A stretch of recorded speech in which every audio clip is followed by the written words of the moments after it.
नमस्ते। बातचीत के हमारे इस खास कार्यक्रम में आप सबका स्वागत। महाराष्ट्र से लेकर के अडानी तक कई ऐसे मामले हैं जो इस वक्त चर्चा में हैं।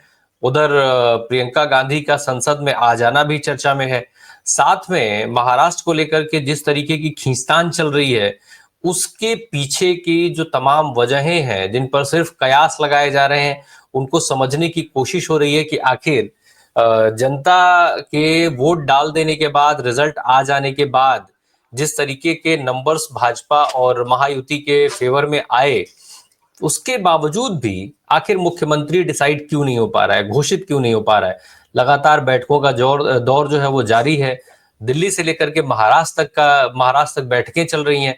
क्यों आखिर ये देरी हो रही है? साथ में अडानी का मामला कहां तक पहुंच रहा है और किस तरीके से मुश्किल खड़ी कर रहा है, इन सारे मामलों पर बात होगी। जैसा आप देख पा रहे हैं, हेमंत अत्री सर हमारे साथ मौजूद हैं। बहुत स्वागत है हेमंत सर आपका। सर, महाराष्ट्र की बात हम करें शुरू में सीधे। महाराष्ट्र में ये देरी क्या वजह देख रहे हैं आप? आखिर क्यों देर हो रही है? मैंडेट तो मिल गया है, चाहे वो लूटा गया हो, छीना गया हो, बेईमानी से हासिल किया गया हो, लेकिन मिला तो है। देखिए राय साहब, जो कुछ ये हो रहा है, बेसिकली आप इस सिचुएशन को थोड़ा सा एक बार दर्शकों की सुविधा के लिए थोड़ा सा इस सिचुएशन को उल्टा कर दीजिए। महाराष्ट्र विधानसभा का कार्यकाल 26 नवंबर को खत्म हो चुका है, लीगली, टेक्निकली, कॉन्स्टिट्यूशनली। ठीक। जब कॉन्स्टिट्यूशन वो उसका खत्म हो गया, उससे पहले सरकार का गठन होना आवश्यक होता है संविधान के मुताबिक। आपको क्या लगता है कि अगर महाविकास अघाड़ी की सरकार बनी होती, उनको बहुमत मिला होता और उनकी 26 तक सरकार ना बनी होती, तो आपको क्या लगता है कि राष्ट्रपति शासन लगता है नहीं लगता? जो नई विधानसभा है वो शुरू में ही सस्पेंडेड एनिमेशन में जाती है नहीं जाती?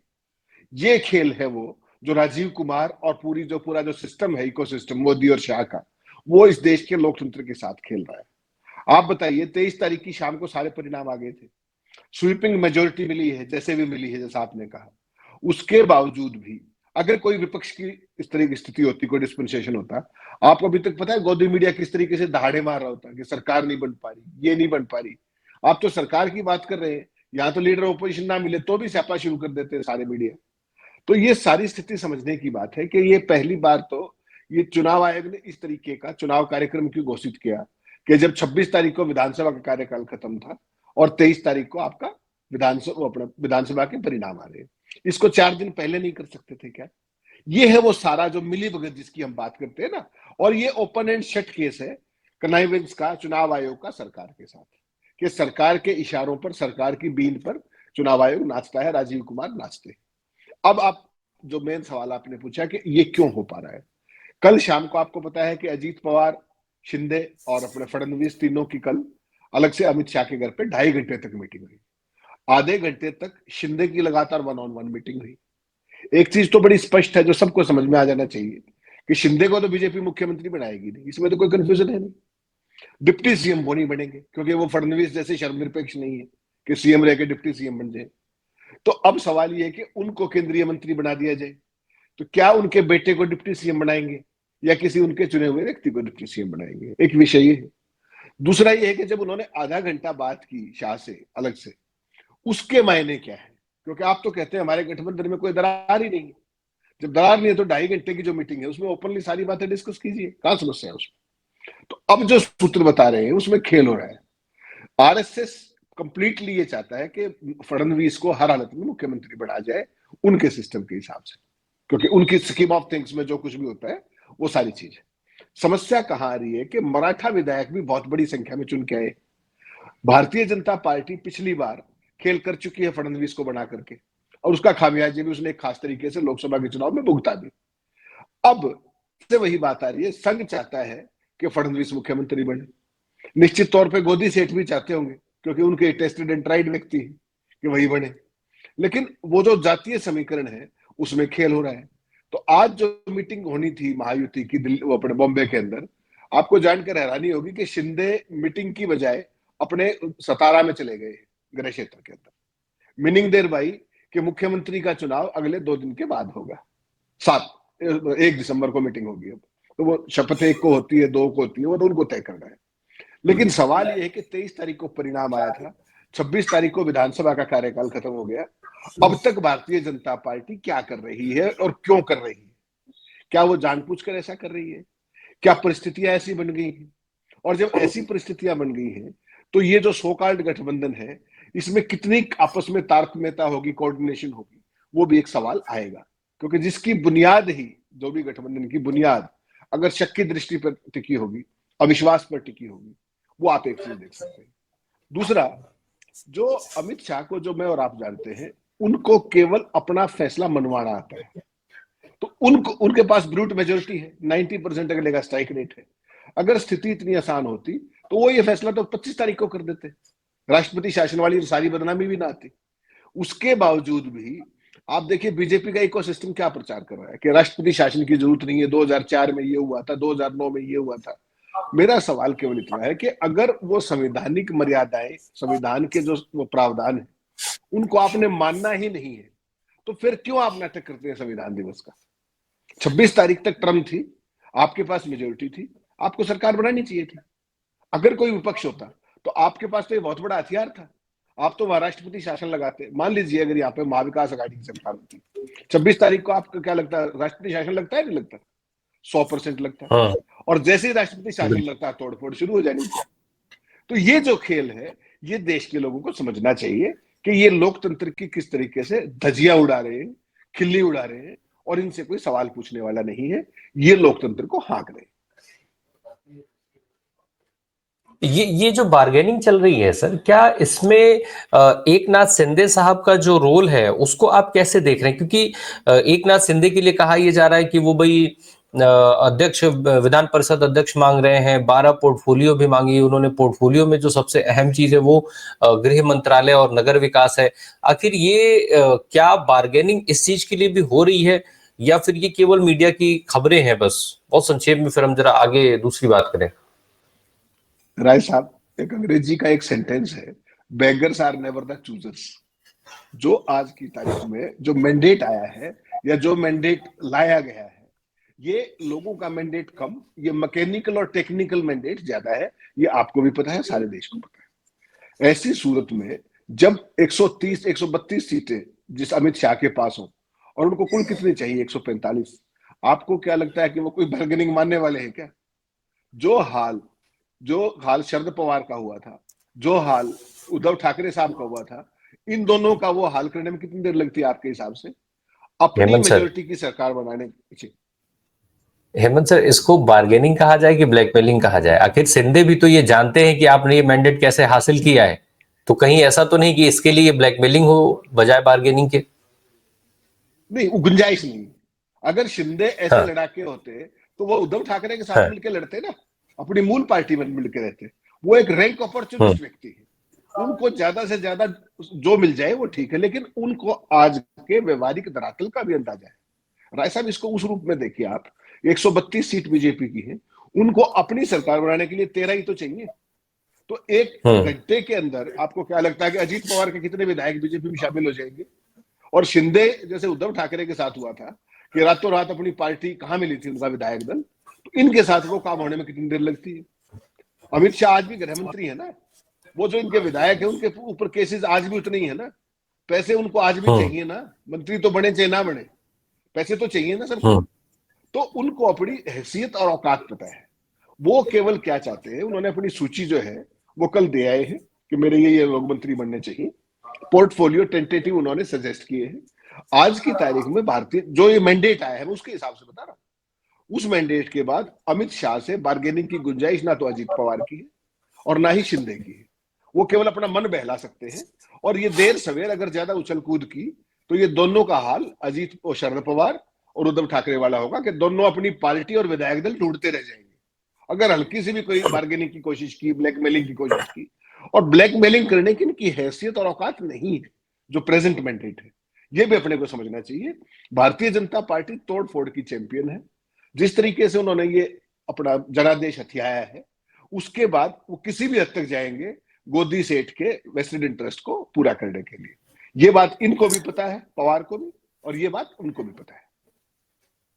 सर, फडणवीस साहब की जो आपने बड़ी अच्छी क्वालिटी बताई, सर्वनिरपेक्ष हैं, अडानी साहब की पहली पसंद है, उसके बावजूद भी इतना टाइम क्यों? फिर तो बार बार सवाल, क्या अडानी साहब के साथ जिस तरीके की घटनाएं हुई यहां से लेकर अमेरिका और तमाम देशों ने अब जब उनको बाहर का रास्ता दिखाना शुरू किया है, क्या अडानी साहब भी कुछ कमजोर हो गए हैं क्या, जो देवेंद्र फडणवीस को चाहते हुए भी सीएम नहीं बनवा पा रहे हैं? कई बार परिस्थितियां ऐसी होती है। फडणवीस को अकेले अडानी नहीं चाहते, फडणवीस को अडानी चाहते हैं, फडणवीस को संघ चाहता है, फडणवीस को मोदी जी भी चाहते हैं। लेकिन परिस्थितियां कई बार ऐसी होती हैं कि एक बार आप ब्राह्मण का जुआ खेल चुके हो, उसके बाद जो लोकसभा में हाल हुआ, आपने देखा नहीं, एमवीए की 32 सीट आई वहां पर लोकसभा में आउट ऑफ 48। तो मोदी को अपनी वो भी चीज देखनी है। अमित शाह उनके स्वघोषित चाणक्य है, दो ही तो चाणक्य है बीजेपी के, एक तो राजीव कुमार मुख्य हो गया आजकल और अमित शाह नंबर 2 हो गए चाणक्य बीजेपी के। एक हथिया के लाता है जनादेश और दूसरा फिर उसको एग्जीक्यूशन करता है सरकार बढ़ाने में और जो कुछ करने में भी। तो ऐसी सूरत में जो ये मराठा बनाम उनका चलता है, जो महाराष्ट्र की जो मुख्य धारा की जो कास्ट है वो मराठा है। भारतीय जनता पार्टी की पूरी सियासत मुख्य धारा के खिलाफ सारों को करना होती है। पूरे देश में देख रहे हो आप जहां भी जाते हैं। तो पिछली बार ब्राह्मण फडणवीस को बनाया था, इस बार वो मोल भाव जमा घटा गुणा भाग जो भी आप कहिए, उस पर अमित शाह का दिमाग लग रहा है। कुछ व्यवहारिक मजबूरियां होंगी, तकनीकी चीजें होंगी उसके कारण। और यह भी हो सकता है कि जो आदमी सीएम रह के डिप्टी सीएम बनने को तैयार हो गया हो, तो इस अपनी सरकार में भी डिप्टी सीएम बना रहे तो क्या फर्क पड़ता है, किसी मराठा को चांस दे दे। हालांकि मेरा अब भी दिमाग ये कहता है कि जो फडणवीस की जो मैनिपुलेशन की क्वालिटीज है वो बीजेपी के महाराष्ट्र के किसी भी और नेता से ज्यादा है। उनका जो पीआर है, उनकी जो सेटिंग है, वो अडानी से लेकर के संघ से लेकर वो हर जगह है। 95% चांस आज भी यही है कि फडणवीस ही सीएम बनेंगे। ये सब चलता रहेगा। 1 दिसंबर को विधायक दल की मीटिंग होगी संयुक्त तौर पे, और उसमें दिल्ली से 2 ऑब्जर्वर आएंगे, वो पर्ची निकलेगी और उस पर्ची में मुझे लगता है उन्हीं का नाम होना चाहिए। बाकी सरप्राइजेस के लिए दिल्ली इज नॉन फॉर, तो वो क्या खेल करते हैं क्या नहीं। लेकिन एक चीज तो आप भी स्वीकार करेंगे, अगर फडणवीस को सीएम बनाना इतना ही आसान होता फिर इतनी देर लगने की बात क्या थी, फिर तो बना ही देते। 2 राउंड की मीटिंग हो चुकी है दिल्ली में, शिंदे भी मिल चुके हैं, अजीत पवार भी मिल चुके हैं, अमित शाह के साथ सारा खेल हो चुका है। तो फिर समस्या क्या है? कहीं ना कहीं इंटरनल चीज है कि जमा घटा गुणा भाग जातिगत आधार पे फ्यूचर समीकरणों के हिसाब से वो सारी चीजें कहीं ना कहीं खेल को अटका रही है। अडानी साहब को लेकर के भी सर लगातार चर्चाएं चल रही हैं।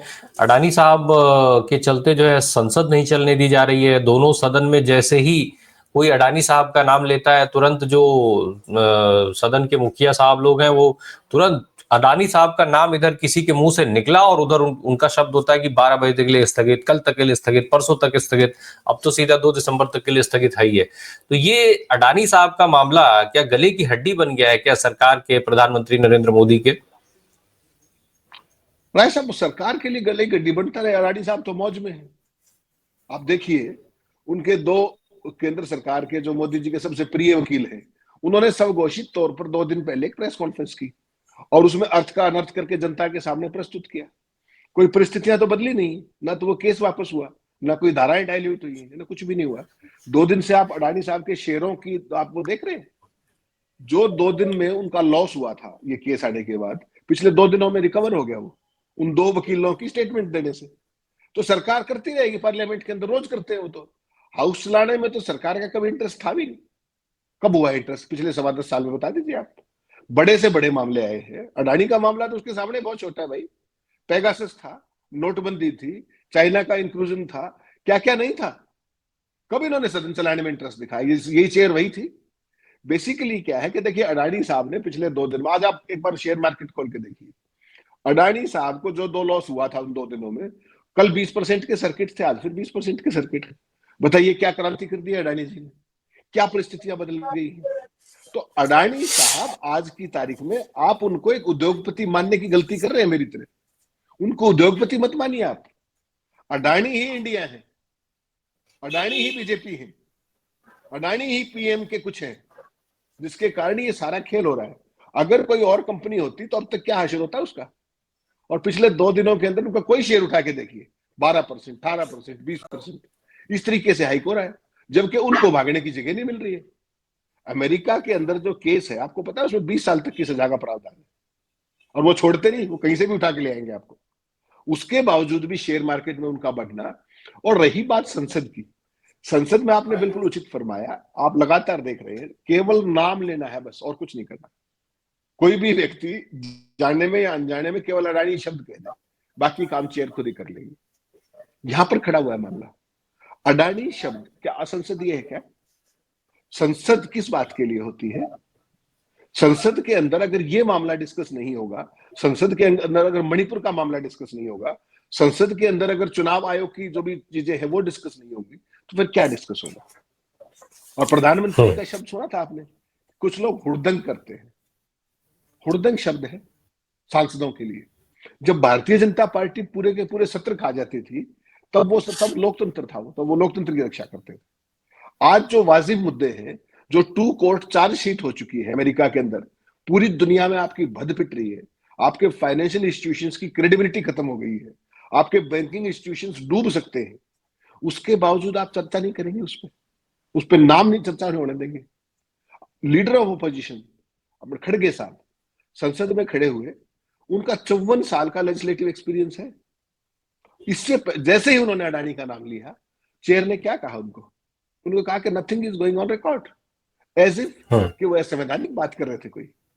अडानी शब्द फिर आप कहिए ना, जो संसद की जो वोकैबुलरी है उसमें लिखवाइए आपके अडानी शब्द असंसदीय लिखवा दीजिए ना, आप तो ताकतवर व्यक्ति हैं, लिखवाइए, उसके बाद बात ही खत्म हो जाएगी। कोई बोलेगा तो अपने आप एक्सपेंड हो जाएगा। यहां तो राय साहब समस्या उल्टी है। आपने कोई बात कही, संसद ने उस पर प्रतिकार नहीं किया, चेयर प्रतिकार कर रही है, और जब आपके भाषण की कार्रवाई आती है तो उसमें वो शब्द खुद ही हट जाता है, कोई भी हो, राहुल गांधी बोले, कोई सांसद बोले। तो इस तरह की डेमोक्रेसी आपने कभी पहले देखी थी? You are also a very serious journalist. कि जिस शब्द पे आपत्ति की जाती थी, चेयर उसको कंपेयर करती थी अपने लिस्ट से, उसकी इंटरप्रिटेशन निकालती थी, किस संदर्भ में कहा गया है, तब शब्द ऑमिट होते थे। एक पूरी की पूरी तरीका है, उसका प्रोसीजर है। यहां क्या है कि आपने अडानी शब्द कहा, नहीं हाउस एडजस्ट हो गया, जाइए क्या करेंगे आप। तो ये पूरे का पूरा सिस्टम का मजाक बना के रख दिया गया है, और भारतीय जनता पार्टी के इकोसिस्टम को ये सूट करता है। आप समझिए, अगर हाउस मान लीजिए चल रहा होता स्मूथली, तो अब तक क्या क्या हो गया होता। अभी तक इनकी मशीनों का भांडाफोड़ होता, महाराष्ट्र की जीत का सारा खुलासा होता, किस तरीके से मैनिपुलेशन की है। महाराष्ट्र की जो पूरे का पूरा चुनाव के लिए जो तैयारी की गई है ना, जो मैं और आप बार बार बात करते हैं, सारा देश बात करता है, साम दाम दंड भेद की। अगर आप महाराष्ट्र का पूरा क्रोनोलॉजी देखेंगे, लोकसभा चुनाव के बाद जो 32 सीटें एमवीए की आई थी, उसके बाद इन्होंने चुनाव आयोग से मिलकर क्या क्या खेल किए, कितनी माइनॉरिटीज के पर कंस्टिट्यूएंसी वोट काटे, कितने फर्जी लोगों के वोट नए बनाए हैं, वो सारा डेटा आप कहें तो लंबा समय लग जाएगा, आई कैन गिव यू। तो उसके बाद वो सारी चीजें डिस्कस होती है वहां पर। बीजेपी के पास भागने की जगह नहीं है। मणिपुर का आप 2.5 साल से ऊपर समय हो गया, हाल देख रहे हैं, प्रधानमंत्री के मुंह से मणिपुर का नाम नहीं निकलता है। अडानी का मसला सबसे ऊपर है। तो और भारतीय जनता पार्टी कहती है कि साहब हम हर चीज पे चर्चा करने के लिए तैयार है, फिर रोक कौन रहा है? वो जैसे कोई शब्द कहते थे, आप आउटसर्जन कर देते। ये पूरी परिस्थितियां हिंदुस्तान के अंदर, देखिए ऐसा बड़े भारी मन से कहना पड़ रहा है, इतना बड़ा लोकतंत्र, दुनिया का सबसे बड़ा लोकतंत्र था, जिसके अंदर इस्टेब्लिश्ड नॉर्म्स, सारी की सारी संवैधानिक संस्थाएं, सारी बातें थी। आज की तारीख में आप मुझे ये बताइए, कोई पटवारी 100 रुपए रिश्वत लेते हुए पकड़ा जाता है, कोई हवलदार रिश्वत लिए पकड़ा जाता है 100 रुपए, उसकी कितने दिन में जमानत होती है? आप 2200 करोड़ रुपए की रिश्वत कथित तौर पर बांट करके, आपको कोई नोटिस देने वाला नहीं, आपसे कोई जवाब तलबी करने वाला नहीं। इस वक्त कोई जुडिशरी सुओ मोटो कॉग्निजेंस नहीं ले रही है, कोई सेबी कुछ नहीं कर रही है। तो ये कहां खड़े हो आप? और आप फिर आप ये कहते हो कि मैं देश का सबसे, दुनिया का सबसे बड़ा रिपोर्ट डेमोक्रेटिक हो। ये इतने बड़े डेमोक्रेटिक कंट्री को एक व्यक्ति के लिए आपने बनाना रिपब्लिक में कन्वर्ट कर दिया है। दुर्भाग्य की बात है, और पूरा देश देख रहा है। लेकिन सबसे दिक्कत की बात राय साहब क्या है, देखिए, जो देश के अंदर चुनाव किन बातों पे होता था? चुनाव होता था मुद्दों के ऊपर और उम्मीदवार के ऊपर, यही तो बातें थी ना। आज ये दोनों कहीं इस पर चर्चा सुनते हैं आप कहीं? चुनाव होता है धर्म के ऊपर, चुनाव होता है विभाजन के ऊपर, और चुनाव होता है मुफ्तखोरी के ऊपर। यहां तो आपने लाके खड़ा कर दिया। हर संस्थान, सुप्रीम कोर्ट आंख बंद करके बैठा हुआ है। चंद्रचूड़ जाते जाते जो 1991 का धर्म स्थल कानून का जो हशर करके गए हैं, उसका आपने संभल में हाल देख लिया। जिस अजमेर शरीफ के अंदर प्रधानमंत्री जी चद्दर भेजते हैं हर साल, उन्हीं की पार्टी कहते कि इसको खोद के देखिए। कल्पना कर सकते हैं साहब आप, ये देश को कहां लाके खड़ा कर दिया इन्होंने। और उसके बाद एक बात इस देश को समझनी पड़ेगी राय साहब, आज बहुत भारी मन से एक बात कह के जा रहा हूं आपको। भारतीय जनता पार्टी और आरएसएस दोनों के दोनों अतीतजीवी संगठन है। ये कभी भी प्रेजेंट पे बात नहीं करते हैं, कभी भी नहीं करेंगे, आप सुन लीजिएगा। और कभी भी फ्यूचर पे, क्योंकि फ्यूचर इनको पता ही नहीं। इनको तो एक ही बात का पता है कि अतीत में नेहरू को गालियां दो। नेहरू 1964 में डेथ हुई थी, आज 2024 है। इंदिरा जी की डेथ 1984 में हुई थी, आज 2024, 40 साल बाद। वो 60 साल पहले, 33 साल पहले राजीव गांधी की डेथ हुई थी।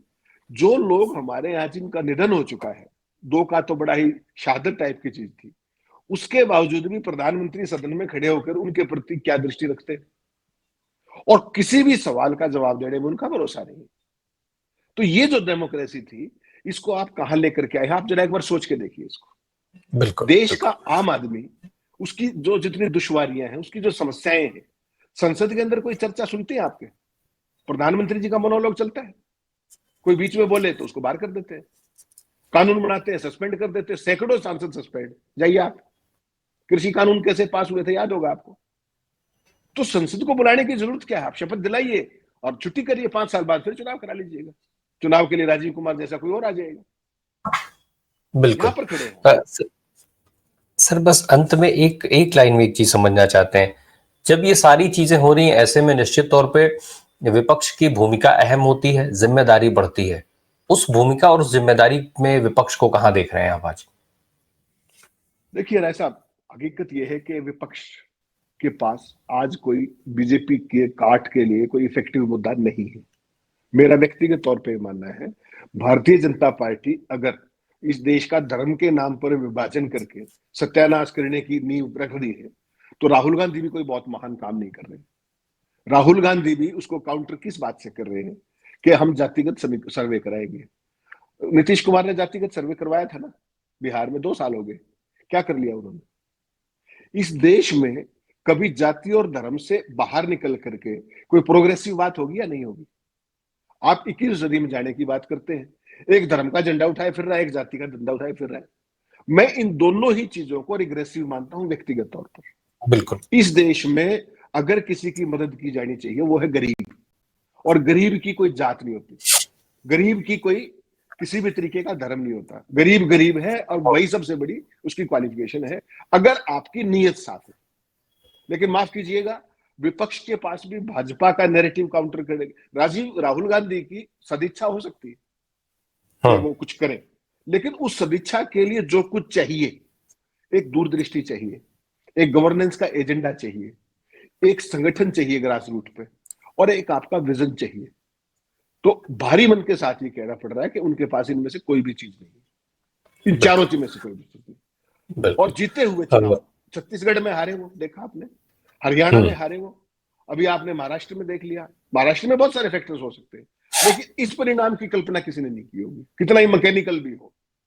तो कहने का सबब यह है, देखिए विपक्षी दल जो है ना, ये छोटे क्षेत्रीय दल, इनको भी समझ में नहीं आ रहा। आज ममता बनर्जी उछलती फिर रही है वहां पे कि सबसे अलग चलने का अपने हिसाब से। अखिलेश का एक एजेंडा है, अपने उसका तेजस्वी का एक एजेंडा है। लेकिन एक बात मत भूलिए, इन्होंने बहुत बड़े बड़ों को घर बिठा दिया। पटनायक घर बैठे नहीं बैठे, हमेशा इनका सहयोग करते थे। जगन मोहन रेड्डी बिना मांगे हर बात में समर्थन देते थे, कहा है वो? घर बैठे है ना। सुखबीर बादल का हाल देख लिया आपने, कहा है। इन सब को निपटाने में कितनी देर लगती है? बीजेपी का जो गेम है वो इंडिया अलायंस को समझ में नहीं आ रहा है।